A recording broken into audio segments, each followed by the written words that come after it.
As we go through life, it's not uncommon for us to experience tingling in different parts of our bodies, especially after something like an injury or even doing something pretty normal like typing at a desk. So, how do you get that tingling sensation checked out so you know it's not leading to something more serious? This is A Bone to Fix, the orthopedic podcast from the Orthopedic Associates of Central Maryland Division. Today, we're going to be talking about EMG tests and nerve conduction, and we're here today with Dr. Michael DeMarco. He's an expert in electrodiagnostic medicine and interventional spine care for Orthopedic Associates of Central Maryland Division. My name is Prakash Chandran, and I've got a bone to fix with you. Dr. DeMarco, it is great to have you here today. I mentioned the EMG test. Why don't you start by telling the audience what exactly it is? Thank you so much for having me. EMG actually stands for electromyography, but an EMG test actually has two parts. There is the electromyography, and then there is the nerve conduction study. And these tests, when combined, are tests of the peripheral nervous system function and also the function of the muscles. Okay, so let's talk a little bit more about these two parts of the test and what exactly they are used for. So you mentioned the first part is the electromyography and the second is the nerve conduction study. So in practical terms, when does someone get this test? Sure. Somebody gets the test anytime they're having pain, numbness, or tingling in any extremity, or if they're having generalized symptoms of weakness all over or numbness all over. Okay, that completely makes sense. But just to be clear, is this for something even as simple and straightforward like carpal tunnel? Because you experience tingling during carpal tunnel, or that's one of the symptoms. So when exactly is an EMG test something that's recommended? Well, any numbness and tingling is abnormal. And anytime it's gone on for a period of time, people should be having it evaluated, starting with their doctor, and the doctor may refer them for an EMG test if the symptoms are not getting better with treatment, or especially if they're getting worse. Okay, so let's talk about the test itself. So I'm experiencing either prolonged numbness or tingling, or I have some pain, and then I come in to get it checked out. What exactly do I go through when I get an EMG test? Well, the first thing is when you get there, you're having it done in an outpatient setting, and you're coming into a regular doctor's office, and it starts like a regular office visit. I begin by reviewing any important records, any imaging tests you've had done, your medical history, and then we do a physical examination and look at your sensation, look at your strength, test your reflexes, and that helps us construct the test. The test is very fluid, and we can do different things during the test to help arrive at a diagnosis. And as we're doing the test, as we get different findings, we may include additional tests. The nerve conduction study is typically the first part of the test, and that involves putting some electrodes on your hand or your foot and then giving you some little electrical shocks. And this happens at several different locations in the arm or the leg. And then the second portion of the test, the EMG or electromyography, uses a very small needle electrode, and we put it into a variety of muscles in the arm or the leg or sometimes the back and the neck, and it takes some electrical measurements from the muscle while it's at rest, and then also we'll have you do like a small contraction of the muscle and then take some measurements from there. And we use those parameters to put together where is the impairment coming from, where is the problem originating from. Okay, understood. So you mentioned a couple things there. You mentioned electrodes and small needles. Listening to this, it sounds like it might be a little bit painful. So maybe talk a little bit about what the patient experiences and how long the test itself takes. Sure. The entire visit should take maybe 30 to 40 minutes, but that includes a lot of the reviewing records, taking history, and physical exam. The actual electrical shocks and the small needle sticks may take closer to 20 minutes. The test does have a reputation as being uncomfortable when you read about it online. That seems to be the one thing that people always remember. But I am here to tell you that any discomfort from the test really should be minimal. The equipment has really improved over the years so that the smallest shocks can be delivered, and the needle electrodes have gotten so much better over the years. Typically, they are about the size of an acupuncture needle. In the hands of a qualified electromyographer, the amount of discomfort should be minimal, and you should be telling your doctor during the test if anything really feels abnormal. The majority of the tests, we're just having a conversation through the whole thing while we are acquiring the data to arrive at those conclusions. Most people do great with the test. Okay, that's reassuring. Still, though, I think that people might be thinking anytime there's a needle or something that's going to break the skin, there might be some risks involved. So maybe let's talk a little bit about those. Sure. Aside from some mild discomfort during the test, which usually resolves at the conclusion of the test, there is a risk of bleeding, and usually that takes the form of bruising in the area. Sometimes the patient could bleed a little bit, and we just have to apply some pressure to make it stop. If the patient is taking a blood thinning or anticoagulation medication, we might avoid certain muscle groups, or we might shorten the test. It's worth noting that this test is completely safe for patients who have a defibrillator or a pacemaker in place.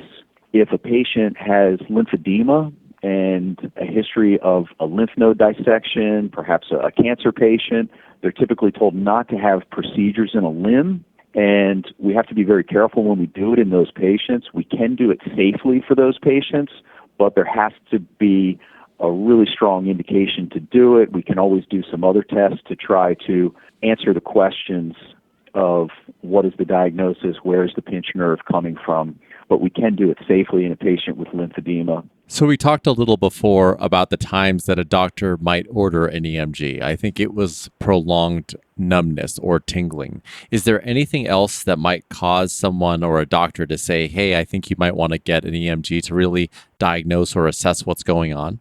Sure. In addition to numbness, tingling, weakness, also pain in an extremity. When people have a pinched nerve, they can have pain, they can have just some intermittent tingling, they can have some constant numbness, or they can have weakness. And those can occur in any combination. They can have one or all of those things. So if a patient has those symptoms and it's not going away, or certainly if it's getting worse, an EMG would be a great next test to perform. Gotcha. So let's now talk about the information that comes out of the EMG and also how that information is communicated to the patient. One of the things I love about the EMG test is that it looks at multiple areas at once. When we order an MRI, we have to know exactly what we want to look at. We want to look at the cervical spine or the shoulder or the elbow. And when we do an EMG or a nerve test, we're actually looking at pinched nerves in the neck or pinched nerves in the shoulder, the elbow. We get to look at a bunch of different things all at once.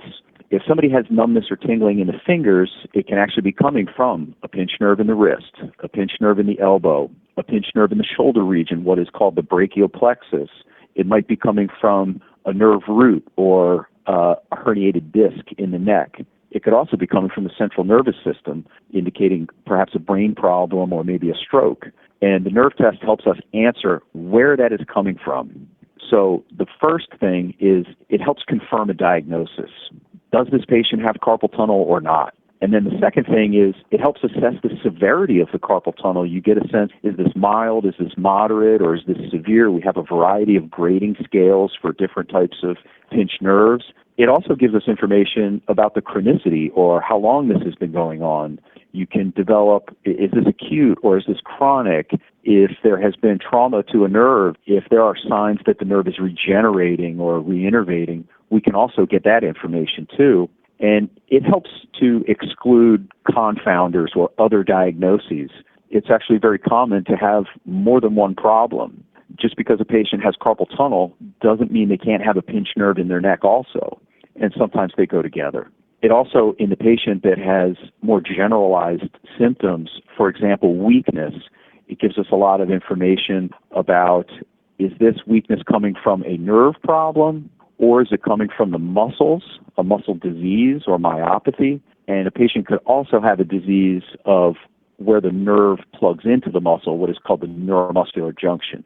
So it helps refine the differential diagnosis or what we think is wrong with the patient to help us figure out the exact cause of their symptom. Yeah, that makes a lot of sense. And it's so cool that this technology exists. As you're talking about, pinched nerves and some of the things that the EMG uncovers, I can't help but think that maybe this might be best for people that either play sports or people that are at a desk job that potentially have carpal tunnel. Can you maybe speak to some of the demographics that this affects the most, the people that most likely need an EMG test in their lives? The pinched nerve symptoms of numbness, tingling, pain, or weakness, they can arise through a variety of mechanisms, and one is injury. And people can be injured playing sports, or people get injured doing everyday things all the time. This is the, sudden acute onset of symptoms. It typically comes on somewhat severe. There are other things that occur that are a little bit more degenerative or age-related, and we see that in the spine a lot, and that may come on a little bit more gradual, and then they get worse over time. And then there are also some inherited conditions that seem to run in families, and people are just simply destined to get. So it really knows no boundary, and it can affect almost anybody at different points in their lifetime. Yeah, that absolutely makes sense. So, Dr. DeMarco, just before we close here today, we've talked about a lot of things here, what causes someone to get that EMG test, what it uncovers. What else should people know before getting an EMG? I would repeat one more time that if people have numbness, tingling, pain, or weakness in an extremity that's not getting better, they need to talk to their doctor about what comes next and maybe about getting an EMG or nerve conduction test. If your doctor has referred you for a nerve conduction test, you should also ask about that doctor's qualifications. Your doctor should be board certified in EMG and nerve conduction testing. You could also go to an EMG testing lab that is accredited by the American Association of Neuromuscular and Electrodiagnostic Medicine. And the other thing I would let people know is don't lose sleep over the test. If you read about it on the computer, they may talk about it being uncomfortable, but in general, it's very well tolerated, and it's an important step in starting to get better from your condition. Yeah, absolutely. Because even the mild discomfort that you might feel during the test is really nothing compared to what a lifetime of living with a pinched nerve or one of these tingling sensations that could cause something more serious down the line. So it's really important to get that assessed as soon as possible. Wouldn't you say, Dr. DeMarco? So true. These conditions typically worsen over time if they go untreated, and it could get to a point where it's irreversible. Well, thank you. This has been a hugely insightful conversation, and I definitely learned a lot today. So I really appreciate your time. You're very welcome. Thanks for having me. Of course. That's Dr. Michael DeMarco, an expert in electrodiagnostic medicine and interventional spine care for Orthopedic Associates of Central Maryland Division. For more information, you can head to mdbonedocs.com. And if you found this podcast helpful, please share it on your social channels and be sure to check out the entire podcast library for topics of interest to you. That's all for today. I'm Prakash Chandran, and that was A Bone That's Fixed.